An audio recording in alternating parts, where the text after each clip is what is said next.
Môre, dis Woensdag 28 Mei en ek wil vandag net stil raak saam met jou oor iets ongelooflik mooi. Ons het tot nou toe Pasga en die ongesuurde brode behandel. Jesus is gekruisig, begrawe, maar toe breek die derde dag aan en die Bybel noem dit die fees van die eerstelinge. In Levitikus 23 vers 10 en 11 staan daar geskrywe: Op die dag na die Sabbat moet julle die eerste gerf van julle oes beweeg voor die Here. Dis Sondag, die eerste dag van die week, die dag toe Jesus opgestaan het, die eerste van die nuwe skepping, die eersteling van ons almal. En nou is hier die deel wat my stil laat sit het.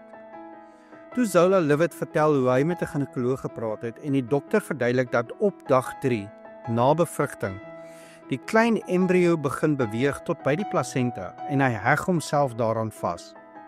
Dis waar die bloed begin vloei. Dis waar die voeding begin. Dis waar lewe verbind word aan 'n bron. En dit het gebeur op presies dieselfde dag as die fees van die eerstelinge. Die dag toe Jesus, die lewende brood, opstaan en lewe gee.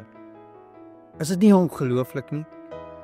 Nou verder in 1 Korintiërs 15 vers 20 staan daar geskrywe: Maar nou is Christus opgewek uit die dode, die eersteling van die wat ontslaap het. In jou moeder skoot en in jou geloofslewe, God plant lewe op dag 3. Lewe word verbind en die oes begin. Jesus is nie die een wat sterf nie, hy is die een wat lewe gee. Die een wat jou verbintenis is aan alles wat jy nodig het. Kom ons bid saam. Here Jesus, dankie vir u opstanding.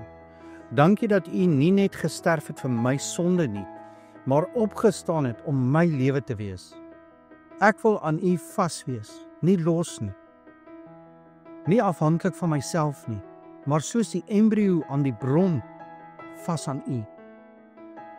Laat lewe vloei, laat hoop vloei. Ek is deel van u nuwe skepping. In u naam alleen. Amen. En onthou, jy is dalk die Bybel wat iemand vandag moet ontmoet. Dalk wys jou lewe nie jou dade nie, maar jou verbondenheid aan die lewende een.